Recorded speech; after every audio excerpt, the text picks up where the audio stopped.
తమ గ్రామ పంచాయతీలలో ప్రజలకు ఏదైనా సమస్య వస్తే గ్రామ ప్రథమ పౌరుడిగా ముందుండి గ్రామ ప్రజల సమస్యలను పరిష్కరిస్తున్న తనకే రక్షణ కరువైందని ప్రకాశం జిల్లా తర్లుపాడు మండలం కేతగుడిపి గ్రామ సర్పంచ్ల సంఘం అధ్యక్షులు దూదేకుల పెద్దమస్తాన్ ఆవేదన వ్యక్తం చేశారు.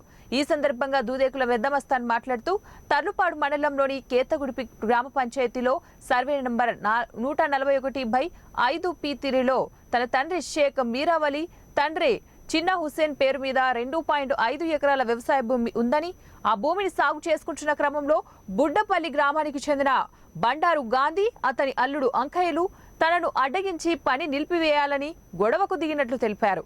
ఈ గొడవ తీవ్ర స్థాయికి చేరుకుంటుందని గ్రహించి బండారు గాంధీ అతని అల్లుడు అంకాలయ్య నుండి తనకు ప్రాణహాని ఉందని, తనకు రక్షణ కల్పించాలని ముందుగా తర్లుపాడు ఎస్ఐ వేముల సుధాకర్ కు సమాచారం అందించగా ఎస్ఐ స్పందించకపోగా తర్లుపాడు ఎంపీపీ సమక్షంలో తమ సమస్యను పరిష్కరించుకోమని చెప్పడం ఎంతవరకు సమంజసమని, వారి దాడిలో తనకు ఏదైనా జరిగి ఉంటే పరిస్థితి ఏంటని, జరిగిన నష్టాన్ని ఎస్ఐ వేముల సుధాకర్ భర్తీ చేయగలరా అని ప్రశ్నించారు.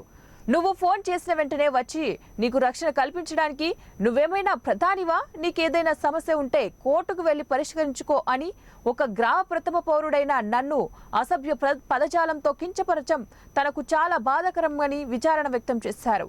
ఎస్ఐ ప్రవర్తించిన నిర్లక్ష్యం తీరు తన పరువుకు భంగం కలిగించిందని, గ్రామ ప్రథమ పౌరుడిని సర్పంచ్ల సంఘ అధ్యక్షుడిని తనకే ఇలాంటి సమాధానం ఇస్తే ఇక సామాన్య ప్రజల పరిస్థితి ఏంటని ప్రశ్నించారు.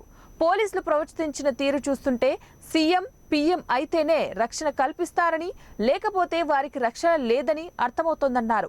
ఈ సంఘటనలో తన పరువుకు భంగం కలిగించిందని తర్లుపాడు ఎస్ఐ వేముల సుధాకర్ సకాలంలో స్పందించి ఉంటే తనకు ఇలాంటి పరిస్థితి వచ్చేది ఉండేది కాదని, పోలీసు ఉన్నతాధికారులు స్పందించి తగిన చర్యలు తీసుకోవాలని ఆయన కోరారు. నా రక్షణకి కాపాడాల్సినటువంటి ఒక లాండ్ ఆర్డర్ అధికారే నిర్లక్ష్యం వ్యవహరించి మీద ఈ రోజు జరిగినటువంటి దాడికి ప్రధాన బాధ్యత వహించాలి ఆయనే.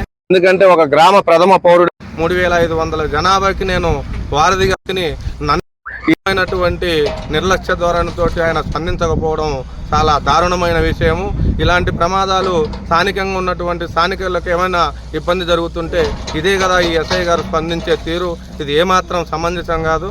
రాబోయే రోజుల్లో గతంలో కూడా బండారు గాంధీ కొడుకు ఈ విధంగా నా మీదకి గతంలో చేయడానికి ప్రయత్నించారు. వారి వల్ల నాకు ప్రాణహాని ఉంది.